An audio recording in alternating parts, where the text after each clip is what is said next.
Hi, good evening, everyone. I'm so glad to be here talking with you today. As you know, we are second group. We are going to make a report about the gender and age differences in self-esteem of adolescents.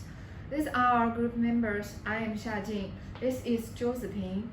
And this is Junji. This is Xue Okay, let's get started.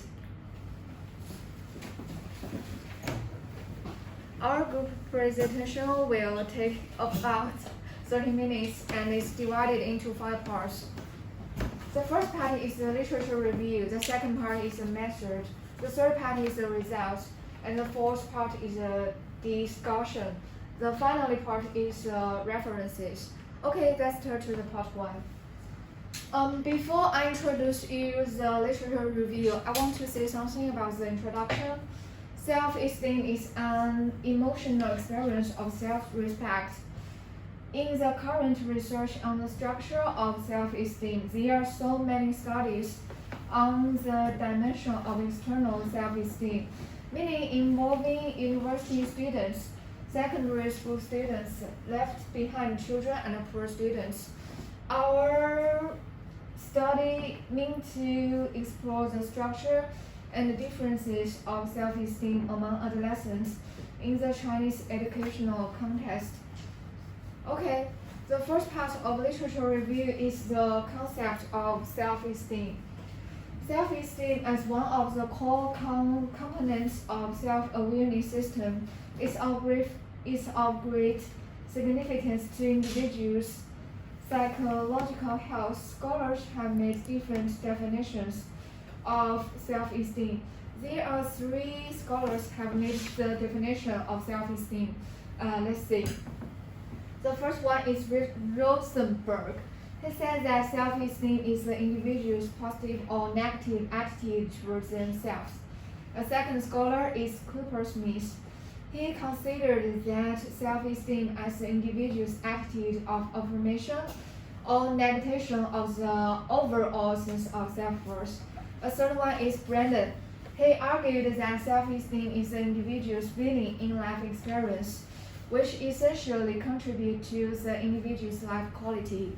Okay, then in our research report, the self-esteem, the definition is the positive affective experience of an individual's awareness in the course of social practice and consists of 2 components. The first one is the self-efficacy or self-competence, and then the second one is the self-pleasure or self-love. It's related to the individual's overall judgment of him or herself and reflects the differences between the individual's perceived real state of self and the desired state of self. Okay, let's turn to the part 2. It's about the relationship between self-esteem and morality. Okay, do you guys remember in our class, Dr. Bethlen had asked our this question? In terms of moral development in children and adolescents, what are the key related elements? Self-esteem, self-respect, or personality? Do you guys have the answer? Okay, in our research project, there have been so many studies on the level of self-esteem development of adolescents, both nationally and internationally, as well as many studies on family parenting styles and moral values. But there are only a few studies directly related to the level of self-esteem and moral development of individuals. Let's see the Holland's moral hypocrisy study.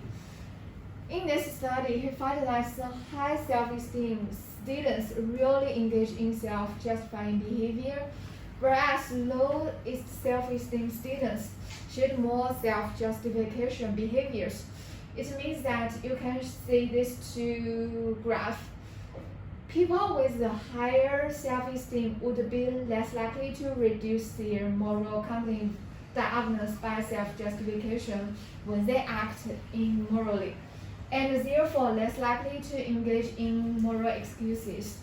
Some studies also show that morality is also self-significantly and positively associated with adolescent self-esteem in the concept of positive feminine parenting, especially this loving, caring, understanding, and encouraging family backgrounds. Okay, adolescents with high self-esteem have lower levels of moral defensiveness and higher levels of moral righteousness. Okay. The third part is about the age difference in self-esteem. Let's welcome Ziping to introduce the next part. Thank you. Hello everyone. I will talk about the group differences in self-esteem focusing on age and gender. As my group member mentioned before, self-esteem is the positive evaluation and experience of self-worth. So here is a question: at which stages of life do people tend to have high self-esteem, and when do self-esteem reach its nadir? Oz and Robbins found that self-esteem increased from adolescence to middle adulthood. Peaks are at about age 50 to 60 years, and then decrease at an accelerating pace into old age. You can look at this picture, and moreover, Oz and Robbins suggest that there is no cohort differences in the self-esteem trajectory from adolescence to old age. Next, I will share Susan Hatter's perspective. Susan Hatter's work focused on the development of self-esteem during childhood and adolescence. Hatter identified several processes that might cause a decline in self-esteem from earlier childhood to middle childhood. For example, 4-year-old children are not yet able to distinguish between their actual and their ideal competence. When interviewed about their self-views, children of this age describe their ideal self rather than their actual self. Later, when children learn to discriminate between their actual and ideal characteristics, this process leads to reduced possibility of self-descriptions. And also, young children lack the ability to use social comparison information in their self-evaluation. Again, when children overcome this cognitive limitation in middle childhood, it may lead to a decline in self-esteem. However, in the middle adolescent, self-esteem begins to recover, a process that may be explained by increases in personal autonomy, sense of control, and greater possibilities in choosing friends, peer groups, and activities that match the individual's personalities. In conclusion, from Hatter's perspective, the trajectory of self-esteem is fluctuating between childhood and adolescence. And the second part, I will discuss the gender differences in self-esteem. A large number of studies have provided evidence that men tend to have higher self-esteem than women. In fact, this effect is now considered some of the most well-established findings in the self-esteem literature. But some studies found that men and women differ only slightly in their average level of self-esteem. However, even if there is a small gender differences in the self-esteem domains, research suggested that gender is not a direct cause, but that associated factors such as different treatment of men and women in educational and work context account for the effect.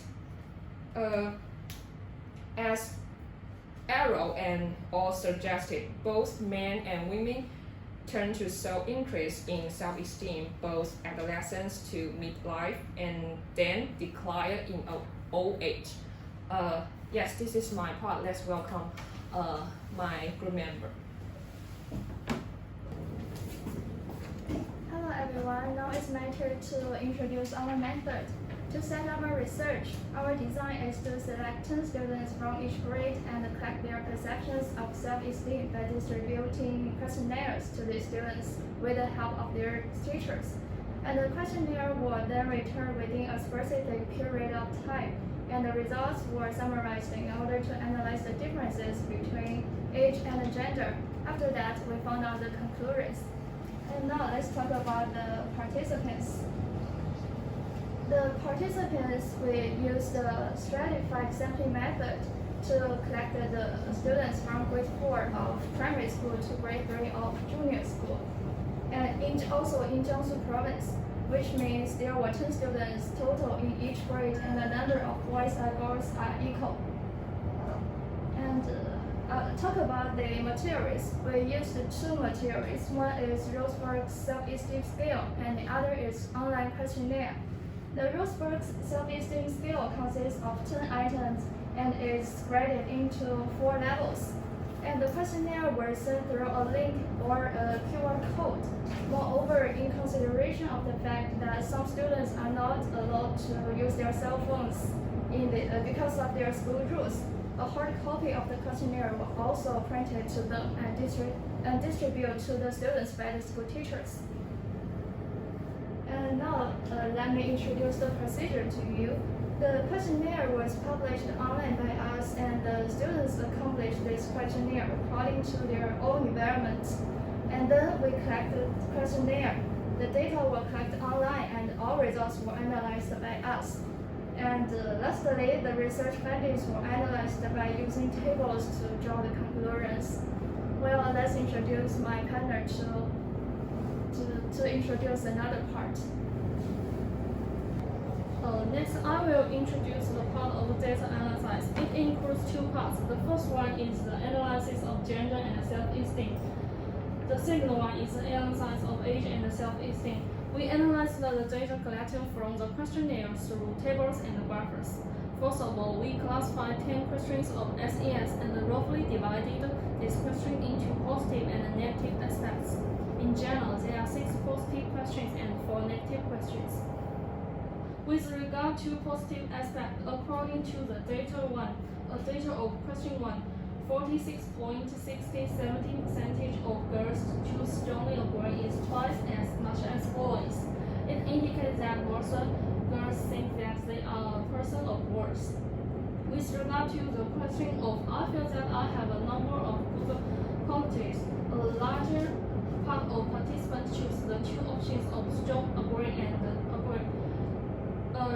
30.33% of boys and girls do not think they have many good qualities. Besides, 3.33% of girls choose the option of strong disagree. It reveals that a small number of girls think that they have no advantages.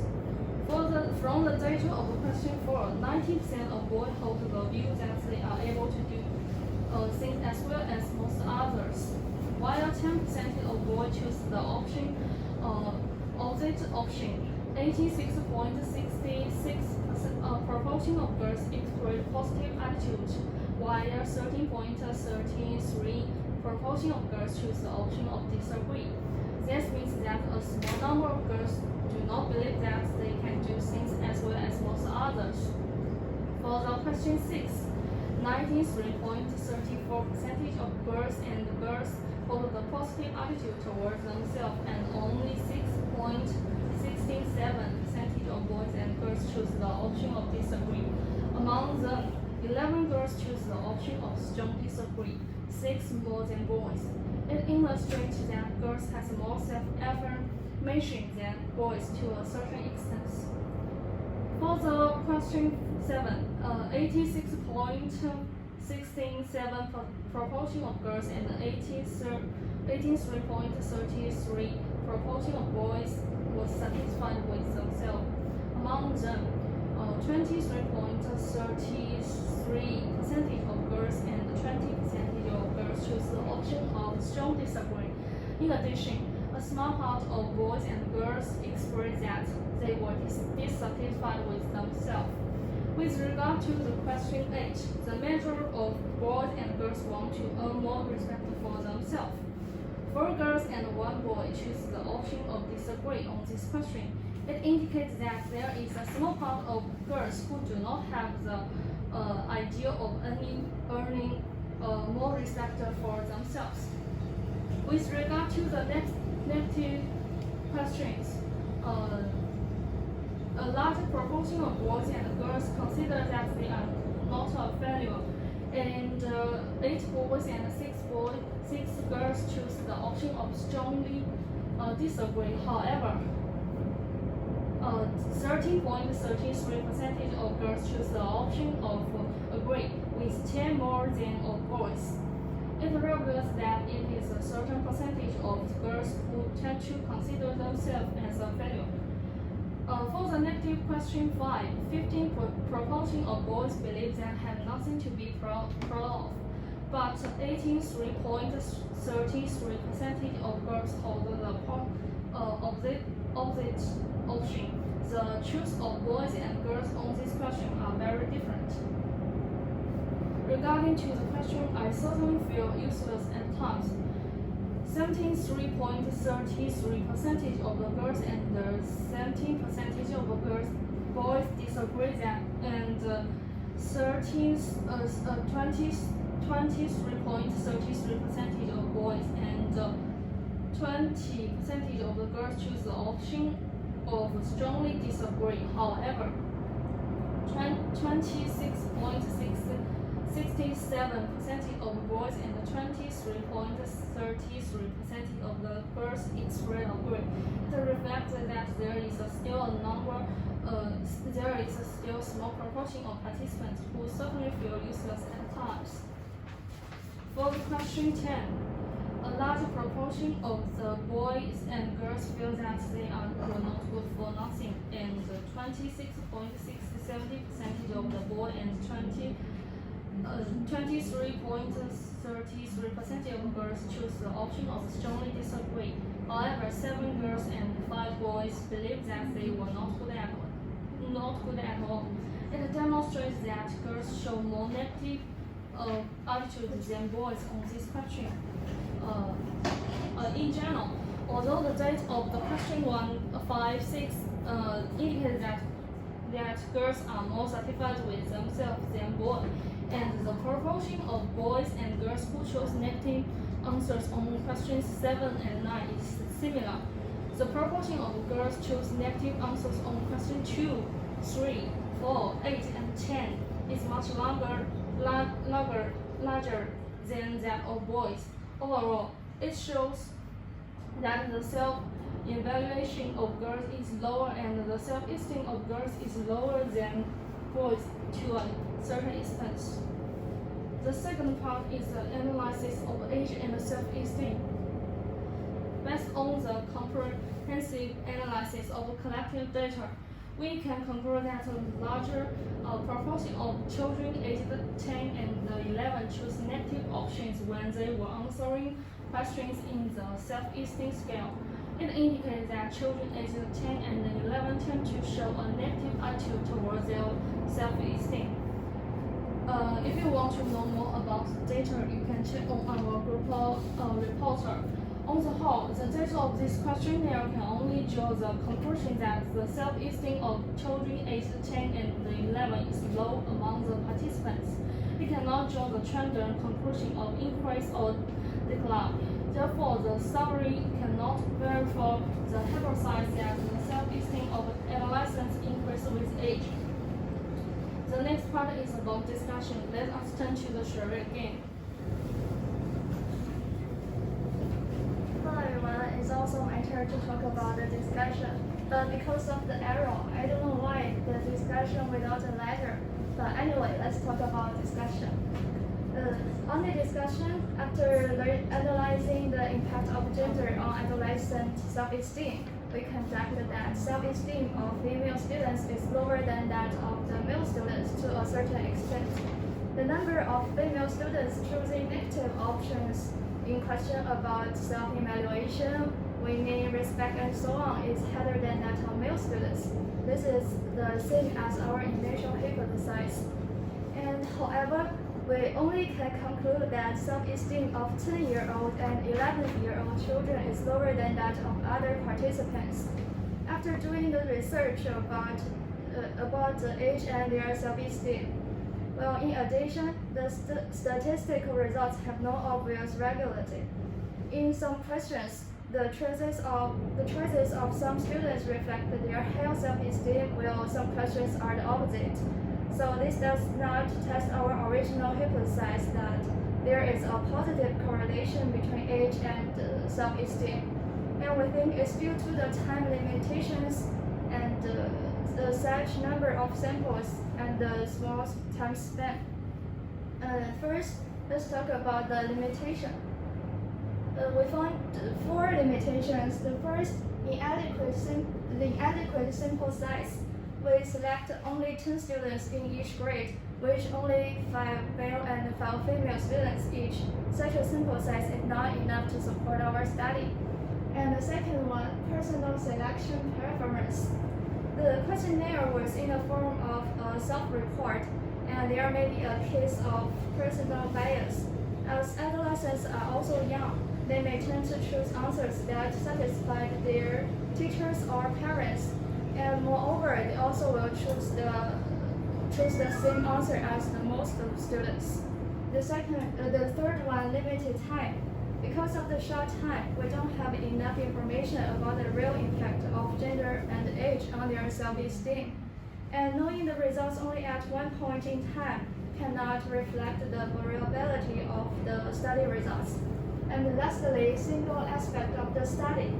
It is not sufficient for us to study the impact of gender and age on self-esteem only, because the level of self-esteem of adolescents may be influenced by other aspects, such as cultural differences, family environment, and the way they get along with other peers. And the next part is suggestions. After doing our research, we found out some suggestions. Firstly, is we need to collecting a large number of study participants as the sample, probably from 60 to 800 or 1,000. Secondly, lengthening the time span for following the study subjects, like increasing the length of study to 5 to 10 years, and increasing the frequency of the study to use a sufficient number of findings. Finally, we need to control other variables. As I said before, the result probably will influenced by other variables. So control other variables to minimize the influence is very important. And now let's talk about the implication. As for family, parents should care and love their children appropriately. The carefully and democratic family atmosphere also contributes their self-esteem. Secondly, parents should attach importance to respecting their children. And moreover, parents should be role models to their children and enhance their own self-esteem. And for schools, we also found 3. The firstly, schools should conduct regular activities on education to enhance the students' self-esteem. Also, they need to discover students' strengths and merits and give them appropriate encouragement. The last one, they need to create a classroom atmosphere of self-esteem to let them enhance their self-esteem. And the next part is the references. If you want to know more about the references, you can check it in our group report. And well, that's all.